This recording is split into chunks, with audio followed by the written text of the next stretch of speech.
त्याचा समोरच्यावर परिणाम व्हायचा. काही काळ चालला आणि मग त्यानंतर मंत्राचा फारसा परिणाम होईना. मंत्राला जोडून तंत्र आले, वेगवेगळ्या प्रकारचे यज्ञ वगैरे करून मग मंत्र आणि तंत्र एकत्र झाल्यावर त्याचा परिणाम व्हायला लागला. काही काळ तसाही चालला, मंत्र आणि तंत्र, मग तेही पुरेणाशी झाले. पण त्याला जोडून यंत्र आले. मंत्र, तंत्र आणि यंत्र हे तीन एकत्र येऊन मग समोरच्या माणसांवर, इतरांवर परिणाम करायला लागले. काळ तसाच पुढे गेला. मंत्र आहे, तंत्र आहे, यंत्र आहे. आता कशाचीच गरज उरली नाही. मग माणसं काय करायला लागली तर माणसाने मंत्र, तंत्र आणि यंत्र यासोबत काहीच काम नसल्यानं षडयंत्र करणं सुरू केलं.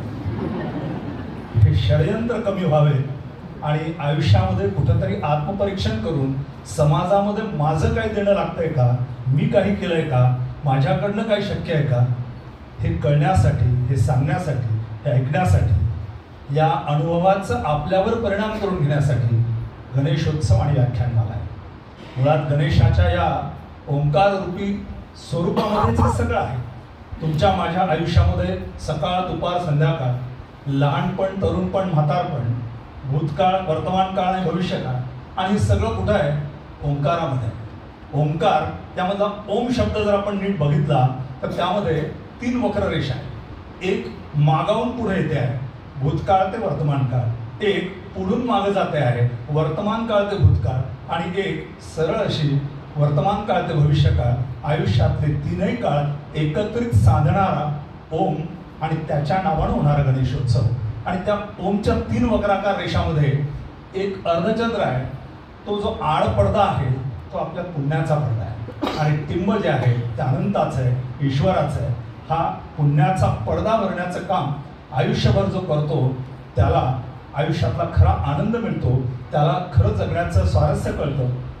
ते कळावं म्हणून हा आजचा कार्यक्रम आपल्यासमोर आम्ही सादर करतो. आयुष्य इतकं झटापटीनं बदलत आहे की आपल्याला का जगतो हे कळत नाही, असे अलीकडचे दिवस झालेले आहेत. असं म्हणतात की वाचा असूनही अबोल होत आहेत माणसं. वाचा असूनही अबोल होत आहेत माणसं. बहीण भावाशीच कट्टी करतायत माणसं. कळत नाहीत मुखी मुखी का झाली आहेत माणसं. श्रीमंतीचा पूर येऊनही दुःखी दुःखी माणसं. रेसमधल्या घोड्यासारखं धावतायत माणसं. दोन्ही खिस्से फाटेपर्यंत कमावतायत माणसं. निवांतपणा असलेली बिझी माणसं. जवळ असूनही नॉट रिचेबल माणसं. सारं काही असूनही कंगाल असलेली माणसं. एसीच्या थंडाव्यातही होरपळणारी माणसं. चेहऱ्यावर तेज गमावलेली माणसं. रिकाम्या घरासाठी कमावतायत माणसं. चिपाडाच्या झोपडीतली समाधानी माणसं. आणि सुबत्तेच्या महालातही दळभद्री माणसं. चंद्रावर पोचलेली चंद्री माणसं. फेशियल लावून सुद्धा काळी बेंद्री माणसं. हाक मारल्यावर ओ देतील का माणसं. कुणाला विचारावं कुठं गेली माणसं. मृदंगाच्या तालावर डोलणारी माणसं. ज्ञानोबा तुकोबा म्हणणारी माणसं. कुठं गेली आहेत ही सगळी माणसं. या माणसांच्या पार्श्वभूमीवर बदलत्या जगामध्ये माणसाचे बदललेलं वागणं बदललेलं बघून प्राणीमात्रांमध्ये काही चर्चा सुरू होते. पहिल्या कवितेतून असंच काहीसं आपल्याला पुणेकर सांगणार आहे. आणि त्यांच्या सांगण्यामधनं माणसाला शेपूट येईल की काय अशा प्रकारची अवस्था ते बघताय. नेमकं काय म्हणायचंय या कवितेतनं आपल्याला ऐकायचंय. माणसाला शेपूट येईल का. कवितेचं शीर्षक आपण ऐकलेलं आहे, माणसाला शेपूट येईल का. माणसाने माणसाशी संवाद तोडला आहे. माणसाने माणसाशी संवाद तोडला आहे म्हणून तो घराघरात एकटा पडला आहे. म्हणून तो घराघरात एकटा पडला आहे. येत्या काळात ही समस्या आक्राळ विक्राळ होईल. येत्या काळात ही समस्या आक्राळ विक्राळ होईल. तेव्हा आपल्या हातातून वेळ निघून जाईल. तेव्हा आपल्या हातातून वेळ निघून जाईल. कदाचित माणूस विसरेल संवाद साधण्याची कला. कदाचित माणूस विसरेल संवाद साधण्याची कला. याच्यामुळे येऊ शकते मूक होण्याची बला. याच्यामुळे येऊ शकते मूक होण्याची बला. पूर्वी माणसं एकमेकाला भरभरून बोलायचे. पूर्वी माणसं एकमेकाला भरभरून बोलायचे. पत्र सुद्धा लांब लचक 2-4 पानं लिहायचे. पत्र सुद्धा लांब लचक 2-4 पानं लिहायचे. त्याच्यामुळे माणसाचं मन मोकळं मोकळं व्हायचं. त्याच्यामुळे माणसाचं मन मोकळं मोकळं व्हायचं. हसणं काय, रडणं काय, खळखळून यायचं. हसणं काय, रडणं काय, खळखळून यायचं. म्हणून तेव्हा हार्टमध्ये ब्लॉकेज फारसं नव्हतं. म्हणून तेव्हा हार्टमध्ये ब्लॉकेज फारसं नव्हतं. राग असो, लोभ असो, मोकळं चाकळं होतं. राग असो, लोभ असो, मोकळं चाकळं होतं. पाहुणे रावळे गाठी भेटी सतत चालू असायचं. पाहुणे रावळे गाठी भेटी सतत चालू असायचं. त्याच्यामुळे प्रत्येक माणूस टवटवीत दिसायचं. त्याच्यामुळे प्रत्येक माणूस टवटवीत दिसायचं. आता मात्र माणसाच्या भेटीत झाल्या कमी. आता मात्र माणसाच्या भेटीत झाल्या कमी. चुकून भेट झाली तर आधी बोलायचं कुणी. चुकून भेट झाली तर आधी बोलायचं कुणी. ओळख असती, नातं असतं, पण बोलत नाही. ओळख असती, नातं असतं, पण बोलत नाहीत. काय झालंय कुणास ठाऊक, त्यांचं त्यांनाच माहित. काय झालंय कुणास ठाऊक, त्यांचं त्यांनाच माहित. घुम्यावनी बसून राहतो करून पुंगट तोंड. घुम्यावनी बसून राहतो करून पुंगट तोंड. दिसतो असा जसा काही निवडुंगाचं बोंड. दिसतो असा जसा काही निवडुंगाचं बोंड. व्हॉट्सअपवर प्रत्येकाचेच भरपूर ग्रुप असतात. तुमचेही असते. व्हॉट्सअपवर प्रत्येकाचेच भरपूर ग्रुप असतात. बहुतांश सदस्य तर नुसते येड्यावानी बघतात. बहुतांश सदस्य तर नुसते येड्यावानी बघतात. त्यांनी मेसेज वाचल्याच्या दिसत्यात निळ्या खुणा. त्यांनी मेसेज वाचल्याच्या दिसत्यात निळ्या खुणा. पण रिप्लाय साठी शब्दांचा सुटत नाही पाना. पण रिप्लाय साठी शब्दांचा सुटत नाही पाना. आता मात्र बऱ्याच गोष्टी इमोजीवरच भागवतात. आता मात्र बऱ्याच गोष्टी इमोजीवरच भागवतात. कधी कधी तरकटी करून इमोजीनेच रागवतात. कधी ते लाजतो, कधी कधी तरकटी करून इमोजीनेच रागवतात. म्हणून इतर प्राण्यासारखी माणसं मुकी होतील का? कवीला प्रश्न पडलाय की म्हणून इतर प्राण्यांसारखी माणसं मुकी होतील का? भावना दाबून धरल्या म्हणून माणसाला शिंग येतील का? भावना दाबून धरल्या म्हणून माणसाला शिंग येतील का? काय सांगावं नियती म्हणेल लावा याला शेपटी. काय सांगावं नियती म्हणेल लावा याला शेपटी. वाचा देऊन बोलत नाही बराच दिसतो कपटी. वाचा देऊन बोलत नाही बराच दिसतो कपटी. हसण्यावर नेऊ नका खरंच शेपूट येईल. हसण्यावर नेऊ नका खरंच शेपूट येईल. पाठीत बुक्का मारून मग कुणीही पळून जाईल. पाठीत बुक्का मारून मग कुणीही पळून जाईल. म्हणून म्हणतो बोलत चला काय सोबत येणार. म्हणून म्हणतो बोलत चला काय सोबत येणार. नसता तुमची वाचा जाऊन नक्की शेपूट येणार. नसता तुमची वाचा जाऊन नक्की शेपूट. धन्यवाद. भावनांचा निचरा झाल्याशिवाय सांगा बरं माणसं कशी जगतील. भावनांचा निचरा झाल्याशिवाय सांगा बरं माणसं कशी जगतील. नाहीतर हास्याचे क्लब निघाले तसे रडण्याचे क्लब निघतील. हास्याचे क्लब निघाले तसे रडण्याचे क्लब निघतील. याच्यापासून जर वाचायचं असेल तर आपण हे सगळं केलं पाहिजे. खरं तर अलीकडच्या काळामध्ये आयुष्य किंवा जीवन म्हणजे काय झालेलं आहे की बालपण म्हणजे होमवर्क. बालपण म्हणजे होमवर्क. तरुणपण म्हणजे होम लोन. बालपणी होमवर्क, तरुणपणी होम लोन, म्हातारपणी होम आलोन. म्हातारपणी होम आलोन आणि नंतर जगलो वाचलो तर अनुलोम विलोम. संबंध आयुष्य आपलं असंच चालू आहे. आणि या आयुष्यात आपल्या वाट्याला जी माणसं येतात ना ती खरं तर आपल्याला दुःख देत असतात. असं म्हणतात जीवनाच्या वाटेवर साथ देतात, मात करतात, हात देतात, घात करतात ही माणसं असतात. संधी देतात, संधी साधतात, आदर करतात, भाव खातात ती पण माणसं असतात. वेड लावतात, वेड करतात, घास भरवतात, घास हिरवतात ती पण माणसं असतात. पाठीशी असतात, पाठ फिरवतात, पाठ दाखवतात, वाट लावतात, वाट दाखवतात ती पण माणसं असतात.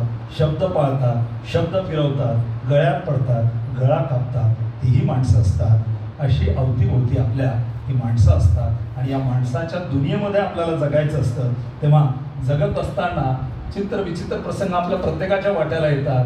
आणि मग हे सगळं माणसांचं वागणं बघून दोन माकडांमध्ये संवाद सुरू होतो. त्या माकडांच्या संवादातनं माणसाच्या उणीवर कसं सहज बोट होणार का ठेवतात पुढच्या कवितेतून आपल्याला. कवितेचं शीर्षक आहे माकड म्हणलं जीवनाचा कंटाळा आला. जशी माणसांची भेट होते, दोन मैत्रिणींची भेट होते आणि विचारांची देवाणघेवाण होते, बोलणं होतं, तसं दोन माकडं एकमेकाशी भेटलेली आहेत आणि ती बोलतायत. विषय आपण आहोत त्यांचा बोलण्याचा. साधी कल्पना आहे. माकड म्हणलं जीवनाचा कंटाळा आला. दोन माकडं एकमेकाशी भेटलेली आहेत आणि ती बोलतायत. माकड म्हणलं जीवनाचा कंटाळा आला, पृथ्वीवर काहीतरी घोटाळा झाला. पृथ्वीवर काहीतरी घोटाळा झाला. माकडाचा दोस्त म्हणला येड्यावानी करू नको. माकडाचा दोस्त म्हणला येड्यावानी करू नको. माणसाचे रोग आपल्यात आणू नको. माणसाचे रोग आपल्यात आणू नको. आपल्यात कुठं जीवनाचा कंटाळा येत असतो का? आपल्यात कुठं जीवनाचा कंटाळा येत असतो का? आपण कधी एके ठिकाणी मुकाट्यानं बसतो का? आपण कधी एके ठिकाणी मुकाट्याने बसतो का? त्याच्यावर ते दुसरं माकड पहिल्या माकडाला म्हणतंय, पहिल्यासारखे माणसं आता का हसत नसतील? पहिल्यासारखे माणसं आता का हसत नसतील? पारावर वट्यावर निवांत कधी बसतील? पारावर वट्यावर निवांत कधी बसतील? दुसरं माकड म्हणलं येड्या माणूस झाला प्रगत. दुसरं माकड म्हणलं येड्या माणूस झाला प्रगत. पहिल्यासारखं हसून खेळून आता नसते जगत. पहिल्यासारखं हसून खेळून आता नसते जगत. काय राव याला कुठं प्रगती झाली म्हणतेत का? काय राव याला कुठं प्रगती झाली म्हणतेत का? मार्क कमी पडले म्हणून लेकराला हाणतेत का? मार्क कमी पडले म्हणून लेकराला हाणतेत का? माकडाचा दोस्त म्हणला अरे तसं नसतं. माकडाचा दोस्त म्हणला अरे तसं नसतं. ITI होणाराला IIT व्हायचं असतं. ITI होणाराला IIT व्हायचं असतं. चित्रकला, संगीत, नाट्य सगळंच आलं पाहिजे. आजकालचे पेरेंट्स आहेत ना, त्यांना वाटतं की माझ्या पोरीला सगळे चित्रकला, संगीत, नाट्य सगळं आलं पाहिजे. एवढं करून पुन्हा ते मेडिकलला गेलं पाहिजे. एवढं करून पुन्हा ते मेडिकलला गेलं पाहिजे. कुणाला व्हायचंय श्रीमंत, कुणाला बांधायचा आहे बंगला. त्याच्यामुळे आजकाल माणूस बघणं कसा खंगला. कुणाला व्हायचंय, कुणाला बांधायचं, कुणाला व्हायचंय श्रीमंत, कुणाला बांधायचा आहे बंगला. त्याच्यामुळे आजकाल माणूस बघणं कसा खंगला. गाय, म्हैस, कुत्र, गाढव काहीच बदललं नाही. पहा, एक माकड दुसऱ्या माकडाला काय म्हणाले, गाय, म्हैस, कुत्र, गाढव काहीच बदललं नाही. माणसामध्ये पहिल्यासारखं काहीच राहिलं नाही. माणसामध्ये पहिल्यासारखं काहीच राहिलं नाही. माकडाचा दोस्त म्हणला आपल्याला काय करायचे? माकडाचा दोस्त म्हणला आपल्याला काय करायचं? आपण आपलं मस्तपैकी उड्या मारीत फिरायचं. आपण आपलं मस्तपैकी उड्या मारीत फिरायचं. दोन्हीही माकडांनी गळा भेट घेतली. त्यांची आता निरोपाची वेळ आलेली आहे. दोन्हीही माकडांनी गळा भेट घेतली. निरोप घेताना एकमेकाला एकच शपथ घातली. निरोप घेताना एकमेकाला एकच शपथ घातली. काय शपथ घातली दोन्ही माकडांनी एकमेकाला? दोस्ता पुन्हा जीवनाला कंटाळायचं नाही. ते एक माकड दुसऱ्या माकडाला काय म्हणतंय, दोस्ता पुन्हा जीवनाला कंटाळायचं नाही आणि सारखं सारखं माणसामध्ये मिसळायचं नाही. सारखं सारखं माणसामध्ये मिसळायचं. खरं तर जगण्याचा कंटाळा वगैरे यायला नको. माणसानं शिकायचं तर साधं प्रेशर कुकर पासून शिकलं पाहिजे. माणसाला जर शिकायचं तर त्यानं प्रेशर कुकर पासून शिकलं पाहिजे. बुडाला आग लागलेली असताना शेपटी वाजवत जगलं पाहिजे. बुडाला आग लागलेली असताना शेपटी वाजवत जगलं पाहिजे. त्याला जमेल, त्याला आनंद आहे सगळा. पण साध्या साध्या गोष्टींचा आपण विचार करत नाही. खरं तर काय आहे, संत ज्ञानेश्वरांनी स्वतःचं पुन्हा 21 वर्षाचं आयुष्य घालवलं आणि त्या आयुष्यामध्ये त्यांनी एवढं काही योगशास्त्रामध्ये स्वतःचं कर्तृत्व केलं की त्यांनी रेड्याला बोल म्हणलं की तो रेडा बोलायला लागला. भिंतीला चल म्हणली की ती चलायला लागले. सच्चिदानंदांना उठ म्हणलं की ते उठून बसते. म्हणजे आपल्याला सांगायचं असं की रेड्याला फक्त बोल म्हणावं लागलं, भिंतीला फक्त चल म्हणावं लागलं, सच्चिदानंदांना फक्त उठ म्हणावं लागलं. 2 शब्दात काम भागलं. पण माणसासाठी 9000 ओव्या लिहाव्या लागल्या तरी माणूस आहे तिथंच आहे. हा दुर्दैवाचा खरं तर भाग आहे. असं म्हणतात की दगड एकदाच गाभाऱ्यात जातो आणि त्याचा देव होतो. माणूस मात्र गाभाऱ्यातून अनेक वेळा जाऊन येतो पण तो दगडच राहतो. हे दगड पण आपल्याकडे गेलं पाहिजे. आणि त्याच्यासाठी पुढचा सगळ्यांना हा साधा प्रयत्न आहे. आपल्याला काही फार असं रिसर्च वगैरे करायचं नाहीये की आजचा जो दिवस आहे तो दिवस गुरुवार आहे, उद्या शुक्रवार का, परवा शनिवार का, रविवार नंतर सोमवारच का येतो. आपण कुणीही यावर विचार करत नाही. विचार करत, चिंतन करत जगणाऱ्यांना आयुष्याची उत्तरे मिळतात, आयुष्य सोपं होतं आणि जगण्याचा आनंद मिळतो. अहोरात्र हा जो शब्द आहे त्या अहोरात्रमधनं अहो म्हणजे दिवस, जे संस्कृतचे जाणकार आहेत त्यांना माहिती आहे. अहो म्हणजे दिवस आणि रात्र म्हणजे रात्र. या अहो मधला हो आणि रात्र मधला रा एकत्र काढून होरा शब्द तयार झालेला आहे. आणि होराचं मॉडिफिकेशन इंग्लिशमध्ये आवर झालेलं आहे. जे सगळं इंग्रजी कल्चर हे आमच्या संस्कृतीतून गेलेलं आहे, पण ते आपल्याला माहीत नाही. हा दुर्दैवाचा भाग आहे. पण सूर्य सकाळी उगवल्याबरोबर जो ग्रह आपल्या समोर दिसतो त्याचा होरा चालू असतो आणि तो दिवस त्याच्या नावाचा असतो. म्हणून रविवार नंतर सोमवार म्हणजे जेव्हा पृथ्वीवर सूर्यकिरण पडतात तेव्हा समोर चंद्र असतो. चंद्र म्हणजे सोम आणि म्हणून तो अख्खा दिवस चंद्राच्या नावाने सोमवारचा असतो. दुसऱ्या दिवशी जेव्हा सूर्य उगवतो तेव्हा मंगळ ग्रह पृथ्वीवरून दिसायला लागतो, म्हणून तो मंगळवार असतो. या साध्या साध्या गोष्टींची आपण चिंतन केली तर आयुष्यातली उत्तरं तर मिळतीलच, पण ही उत्तरं शोधताना जो आनंद आपल्याला होईल तो मला वाटतं खूप वेगळा आहे. तो आनंद घेण्याचा प्रयत्न आपण जर केला तर माझी संस्कृती, सनातन धर्म हा किती परफेक्ट आहे हे आपल्या लक्षात येईल. तुम्ही जप करा म्हणलं की आपण 108 वेळा करतो. कुणाच प्रश्न पडत नाही 108 वेळा जप का करायचा. करा, आपण करतो.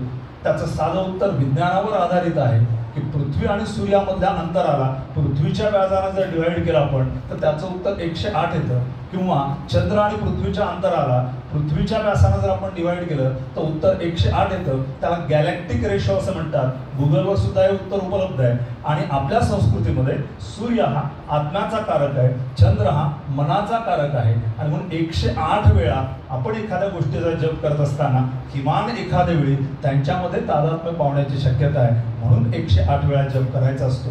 हे उत्तर विज्ञानात आहे आणि आमच्या सनातन धर्मियांनी त्या संस्कृतीनं हे आम्हाला सगळ्यांना सांगितलेलं आहे. जीवन जगण्याचे अनेक मार्ग आहेत, त्यातला हा पण एक मार्ग आपण स्वीकारू शकतो, माझ्या संस्कृतीचा अभ्यास. पण आपल्याला अभ्यास करायला वेळ नसतो. फावल्या वेळात काय करतो आपण? कोणेकर आपल्या कवितेत सांगतात. नोटबंदी जेव्हा झाली त्या काळातली ही कविता आहे. आपले प्रत्येकाचे काही ना काही अनुभव आले. कुणी म्हणलं आम्हाला खूप रांगेत उभं राहावं लागलं, असं झालं तसं. हे झालं तुमच्या आमच्याबद्दल. मला असं एक दिवशी वाटलं नेमकं चोराचं त्या काळामध्ये काय झालं असेल. कवितेचं शीर्षक आहे एका चोराची व्यथा. म्हणजे ही त्या चोराची आणि माझी काल्पनिक भेट आहे आणि त्या काल्पनिक भेटीमधला हा काल्पनिक संवाद आहे. तो म्हणला आपण तर कवी दिसतात चोर. तो चोर मला म्हणाला, तो म्हणाला आपण तर कवी दिसतात थोर. नमस्कार, मी आहे एक साधा चोर. नमस्कार, मी आहे एक साधा चोर. चोर दादा मला म्हणला कविराज तुम्ही चुकता. चोर दादा मला म्हणला कविराज तुम्ही चुकता. आजपर्यंत एखादी तरी लिहिली का चोरावर कविता? आजपर्यंत एखादी तरी लिहिली का चोरावर कविता? कवी दादा आमचंही दुःख मांडा. तो चोर म्हणायला कवी दादा आमचंही दुःख मांडा. चोरांच्या वतीने तुम्ही सरकारशी भांडा. चोरांच्या वतीने तुम्ही सरकारशी भांडा. लेकरं बाळ उपाशी मरायले विनंती काळजी घ्यावी. लेकरं बाळ उपाशी मरायले विनंती काळजी घ्यावी. सरकारने चोरांनाही नुकसान भरपाई द्यावी. सरकारने चोरांनाही नुकसान भरपाई द्यावी. आपल्या धंद्याला मरण नाही असंच मला वाटायचं. कोण म्हणाले? तर चोर सांगायला आपल्या धंद्याला मरण नाही असंच मला वाटायचं. पाकिट मारून खिसा कापून आम्ही लोकांना लुटायचं. पाकिट मारून खिसा कापून आम्ही लोकांना लुटायचं. नोटबंदी झाल्यापासून फारच अवघड झालंय. म्हणजे पहा कोणाचं काय दुःख आहे ते. नोटबंदी झाल्यापासून फारच अवघड झालंय. माणसाच्या खिशामध्ये फक्त कार्ड आले.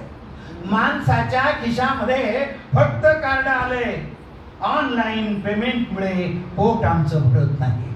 तो चोर सांगायला ऑनलाईन पेमेंटमुळे पोट आमचं भरत नाही. पहिल्यासारखं पैसे घेऊन कुणीच आता फिरत नाही. पहिल्यासारखे पैसे घेऊन कुणीच आता फिरत नाही. कोणाचा एक खिसा हाणला की एटीएम कार्डच निघाले, कोणाचा एक खिसा हाणला की एटीएम कार्डच निघाले. तुम्हाला काय माहित बाबा, चोट्टे उपाशी मरायले. तुम्हाला काय माहित बाबा, चोट्टे उपाशी मरायले.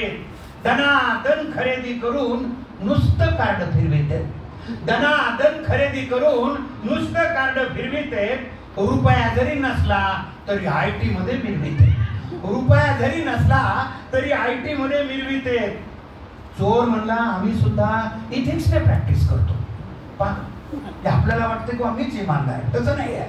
तो काय सांगतोय, चोर म्हणला आम्ही सुद्धा इथिक्सने प्रॅक्टिस करतो.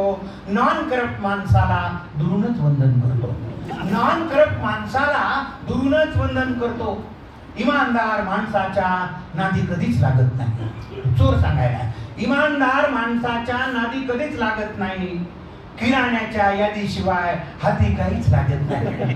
त्याच्या खिशात किराण्याच्या यादीशिवाय हाती काहीच लागत नाही. कॅशलेस माणूस भेटला की नुसता संताप होतो, कॅशलेस माणूस भेटला की नुसता संताप होतो. रिस्क घेऊन खिसा कापून फुकट वेळ जातो, रिस्क घेऊन खिसा कापून फुकट वेळ जातो.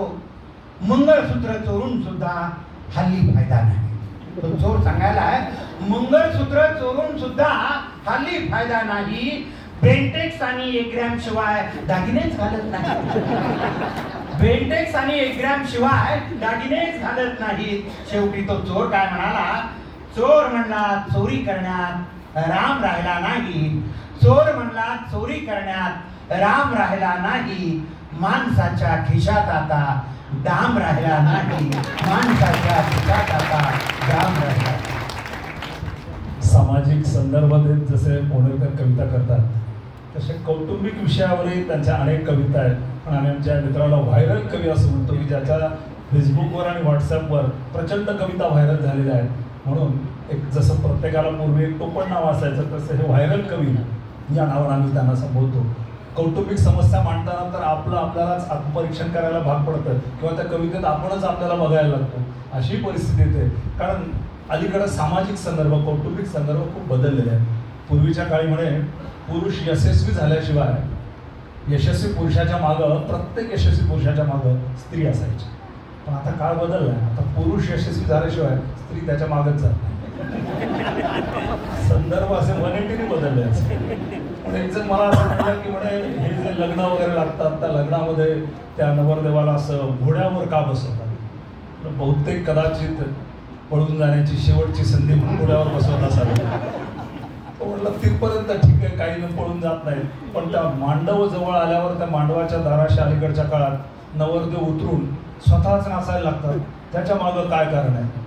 म्हणलं कदाचित आपल्या तालावर नाचून घ्यायची शेवटची संधी म्हणून ते नाचून घेत असतील. तर पुन्हा मला म्हटलं की हे सगळं ठीक आहे, पण म्हणे मंगळसूत्र का घालतात लग्नामध्ये. मंगळसूत्र कदाचित यासाठी घालत असावे की एकदा मंगळसूत्र घातलं की सगळी सूत्र तिच्या हातात, मंगळ आपल्या मागे लागत असं मंगळसूत्र असते.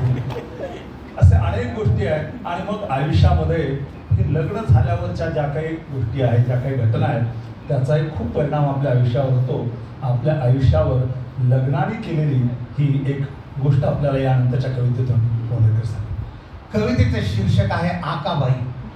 आपल्या मराठवाड्यामध्ये हा चांगला सुपरिचित शब्द आहे आकाबाई. एखादी गोष्ट करून केली म्हणजे अशा अर्थाने तो बऱ्याच ठिकाणी वापरला जातो. कविता गमतीत घ्यावी. अनेक नवरा बायकोंची एक तक्रार असते, अनेक नवरा बायकोंची एक तक्रार असते. ते म्हणतात लग्नानंतर काहीच मजा नसते. ते म्हणतात लग्न कार्यक्रमासाठी बरेच मग सर अविवाहित मुलं दिसायलेत आणि मुली सुद्धा दिसायल्यात बरं का. म्हणजे पण त्यांना विनंती आहे की या कवितेत असं धसका वगैरे काही घेऊ नका, गंमत म्हणून त्याच्याकडे बघायचं. अनेक नवरा बायकोंची एक तक्रार असते. ते म्हणतात लग्नानंतर काहीच मजा नसते. असा कसा जोडीदार देवा मला मिळाला. प्रत्येक बाईची तक्रार असते, असा कसा जोडीदार देवा मला मिळाला आणि माझा आनंद कशात आहे त्याला नाही कळला. बऱ्याच भगिनी हसायला बरं का. संबंधित आणि जे सपत्नीक आलेत त्यांनी नोंद घ्यायला. असा कसा जोडीदार देवा मला मिळाला, माझा आनंद कशात आहे त्याला नाही कळाला. बायको म्हणते आमचा नवरा नंबर 1चं ध्यान. बायको म्हणते आमचा नवरा नंबर 1चं ध्यान.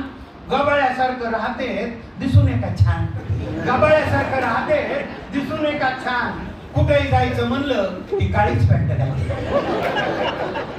आता बघा तेवढ्यात प्रत्येक पुरुषाने पॅन्टीचा रंग तपासून घेतला. कुठेही जायचं म्हणलं की काळी पॅन्ट घालते. सरळ चालायचं सोडून कुबड काढून चालते. सरळ चालायचं सोडून कुबड काढून चालते. सकाळी आणि संध्याकाळी 3-3 पोळ्या खाते. सकाळी आणि संध्याकाळी 3-3 पोळ्या खाते. चांगलं झालं म्हणत नाही, गच्च होऊन बसते. चांगलं झालं म्हणत नाही, गच्च होऊन बसते. यांच्यासाठी किती राहा काहीच कौतुक नसतं. यांच्यासाठी किती राहा काहीच कौतुक नसतं. थोडं मीठ कमी झालं की तांबडं लाल दिसतं. थोडं मीठ कमी झालं की तांबडं लाल दिसतं. कधी नाही ते वाढदिवसाला साडी आणली मेंच. या कवितेतली ती स्त्री काय सांगायची, या कवितेतली बघा इथलं कोणी नाही. कधी नाही ते वाढदिवसाला साडी आणली मेंच. लाड व्हायलेत नीट बोगा, लाड व्हायलेत नीट वागा, काही बोलतेत पांचट. लाड व्हायलेत नीट वागा, काही बोलतेत पांचट. मी तर आता यांच्याकडे लक्ष द्यायचं सोडलं. मी तर आता यांच्याकडे लक्ष द्यायचं सोडलं. काय माहित कशामुळे किडकं पदरात पडलं. काय माहित कशामुळे किडकं पदरात पडलं. आता हे झालं आतापर्यंत तुमचं कथा. यांचं ऐका थोडं विचारायचं. नवरे सुद्धा बायकोमुळे खूप बेजार असतात. नवरे सुद्धा बायकोमुळे खूप बेजार असतात. माहेरी जाते म्हणलं की गुलू गुलू हसतात. माहेरी जाते म्हणलं की गुलू गुलू हसतात. एक नवरोजी मला म्हणले फड फड बोलती. एक नवरोजी मला म्हणले फड फड बोलती. हार घालताना माझी अक्कल काय माहित कुठे गेली. काही जणांना इतकं खळखळून हार घालताना माझी अक्कल काय माहित कुठे गेली. फार मोठी चूक झाली असंच मला वाटायला. फार मोठी चूक झाली असंच मला वाटायला. तिचं तोंड पाहिलं की माझं मस्तकच उठायचं. कशाहून किरकिर करीत राहते. कशाहून किरकिर करीत राहते. माझ्याकडे उगीच उचल्यासारखं पाहते. माझ्याकडे उगीच उचल्यासारखं पाहते. सारखं माझ्या मागं एकच टुमणं असतं. माझ्या मागं म्हणजे नवऱ्याच्या मागं त्या घरातल्या सारखं माझ्या मागं एकच टुमणं असतं. मला म्हणती तुम्हाला माझं कधीच कौतुक नसतं. मला म्हणती तुम्हाला माझं कधीच कौतुक नसतं. याच्यावर त्या नवऱ्याचं उत्तर काय, एक भाजी धड येत नाही काय कौतुक करायचं. एक भाजी धड येत नाही काय कौतुक करायचं. मेकअप करून थोबाड रंगून उगी गावभर फिरायचं. मेकअप करून थोबाड रंगून उगी गावभर फिरायचं. कधी पहा एकच भनभन, फिरायला नाही साडी नाही. कधी पहा एकच भनभन, फिरायला नाही साडी नाही. या बॉचं घरामध्ये बिलकुलच लक्ष नाही. या बॉचं घरामध्ये म्हणजे पहा बाहेर तुम्ही कोणी वकील असा, इंजिनियर, प्राध्यापक, प्राचार्य, घरात तुम्ही कोण असता बॉ. कधी पहा एकच भनभन, फिरायला नाही साडी नाही. या बॉचं घरामध्ये बिलकुलच लक्ष नाही. कुठून आकाबाई आठवली आणि घालून बसलो माळ. कुठून आकाबाई आठवली आणि घालून बसलो माळ. आता वाटतं मठात जाऊन कुठीत बसावं टाळ. आता वाटतं मठात जाऊन कुठीत बसावं टाळ. शेवटचं कडवं आपल्याला काय सांगतंय, नवरा आणि बायकोनी उगीच वाद घालू नये. नवरा आणि बायकोनी उगीच वाद घालू नये. एकमेकाचं डोकं उठल असं कुणीच बोलू नये. एकमेकाचं डोकं उठल असं कुणीच बोलू नये. एक अत्यंत रंगात चाललेली मैफल आहे आणि संसाराचे विषय निघाला की सगळे कसे असे मोकळे होतात आणि दाद द्यायला लागतात. कारण घरामध्ये बायको असते आणि बायको म्हणजे बायको असते. कधी कधी मंद दिव्याची वात तर कधी कधी पेटलेली मशाल असते. बायको म्हणजे बायको असते, कधी कधी मंद दिव्याची वात तर कधी कधी पेटलेली मशाल असते. जेव्हा ती घरात असते तेव्हा आपलं तिच्याशी पटत नसते. जेव्हा ती घरात असते तेव्हा आपलं तिच्याशी पटत नसते. पण जेव्हा ती घरात नसते तेव्हा आपल्याला बिलकुल करमत नसते. कारण इस्त्रीवाला, पेपरवाला, दूधवाला आणि नाठाळ शेजाऱ्याला तीच व्यवस्थित सांभाळत असते. बायको म्हणजे बायको असते, कधी कधी मंद दिव्याची वात तर कधी कधी पेटलेली मशाल असते. आला गेला पै पाहुणा सर्वांचं ती स्वागत करते. आला गेला पै पाहुणा सर्वांचं ती स्वागत करते. कोण आचरट, कोण हावरट, कोण बावळट, कोण भला याची ओळख ती आपल्याला करून देत असते. सर्वांशी गोड बोलून आपण वेळ मारून नेत असतो. सर्वांशी गोड बोलून आपण वेळ मारून नेत असतो. नको तेवढं खरं बोलून वाईटपणा ती घेत असते. बायको म्हणजे बायको असते, कधी कधी मंद दिव्याची वात तर कधी कधी पेटलेली मशाल असते. वाहन आपण चालवत असतो, ती शेजारी बसलेली असते. घ्या डावीकडं, घ्या उजवीकडं सतत आपल्याला सांगत असते. वाहन आपण चालवत असतो, ती शेजारी बसलेली असते. घ्या डावीकडं, घ्या उजवीकडं सतत आपल्याला सांगत आलेली असते. म्हैस आली, सांभाळा, त्या बाईकडे काय बघत बसला, गिअर टाका, पुढं चाला. प्रत्येक बायको हेच आपल्या नवऱ्याला सांगत असते. बायको म्हणजे बायको असते, कधी कधी मंद दिव्याची वात तर कधी कधी पेटलेली मशाल असते. आणि मग जेव्हा अशा बायकोच्या या एकूण सगळ्या घरामधील वागण्यामुळं, विशेषतः आपल्या मराठवाड्यात आमचं संभाजीनगर फार प्रसिद्ध आहे की नवीन काय व्हायचं की अगोदर संभाजीनगरला झालं पाहिजे. म्हणून पत्नी पीडितांची संघटना आणि पत्नी पीडितांचा मोर्चा आणि पत्नी पीडितांचा आश्रम हा संभाजीनगरला आहे. वटपौर्णिमेच्या दिवशी पिंपळाला उलट्या फेऱ्या मारणारे हे सगळे पत्नी पीडित, त्यांचं नेमकं काय म्हणणं आहे पुढच्या कवितेतून आपल्याला ऐकायचंय. वड म्हणाला बाई तुला मांडलं.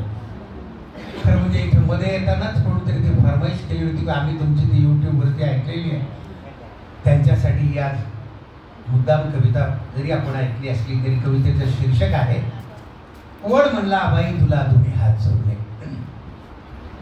ओढामधला आणि त्या बाईमधला संवाद म्हणजे ही कविता आहे. एक बाई लगबगीनं पूजेसाठी आली. एक बाई लगबगीनं पूजेसाठी आली. भक्तिभावाने वडाला चक्रा मारू लागली. भक्तिभावाने वडाला चक्रा मारू लागली. वड देवा पूजा पदरात घे. वड देवा पूजा पदरात घे. जन्मोजन्मी पुन्हा मला हाच पती दे. जन्मोजन्मी पुन्हा मला हाच पती दे. आश्चर्याने वडाने विचारलं हाच नवरा पाहिजे. आश्चर्याने वडाने विचारलं हाच नवरा पाहिजे. काही मन बाई तुला खरंच मानलं पाहिजे. काही मन बाई तुला खरंच मानलं पाहिजे. त्याच्यावरती बाई म्हणाली काय करणार वड दादा, खूप विचार केला. काय करणार वड दादा, खूप विचार केला. हाच नवरा राहू दे म्हणून आतून आवाज आला. हाच नवरा राहू दे म्हणून आतून आवाज आला. त्याच्यावर तो वड म्हणायला त्या बाईला एवढे दुर्गुण असून सुद्धा त्याचीच निवड केली. एवढे दुर्गुण असून सुद्धा त्याचीच निवड केली. म्हणून माय मला तुझी खूपच दया आली. म्हणून माय मला तुझी खूपच दया आली. त्याच्यावरती बाई म्हणते वड देवा तसं काहीच नाही. वड देवा तसं काहीच नाही.